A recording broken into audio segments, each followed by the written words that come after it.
This is Retro Sports Radio.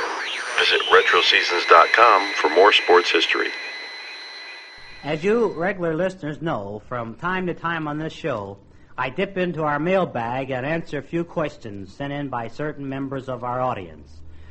Today is the day I'm going to catch up with our mail, and I'll get to that happy chore right after this important message. Now let's begin with a question from Joel Strand of Utica, New York.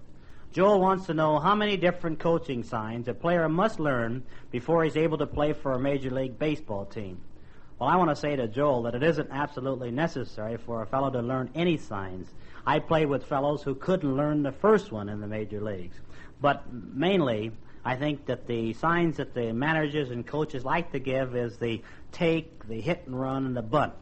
The steal, naturally, is another sign that the person must have, but you don't have to learn many more than these things because there's no need to have the hit sign. There's no use to have a lot of excess signs that will only confuse a ball player. Well, here's an interesting letter from a 15-year-old lad in Detroit, Michigan, Will Peterson.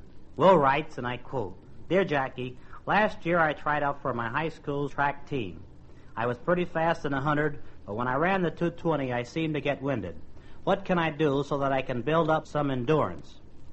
Well, first of all, I would certainly check diet. I would find out whether or not Joe smokes or does any of these things. These are important for a kid that's growing. Not to smoke, not to drink. Things that will curtail his growth, I think, can hurt him pretty badly. But as far as training is concerned, if he would run longer distances and really concentrate on it, I think that will help build up his endurance. Mrs. H. Keenan of Hartford, Connecticut writes, "Jackie, I happen to be a hockey fan, but I believe the rules of the game are ridiculous.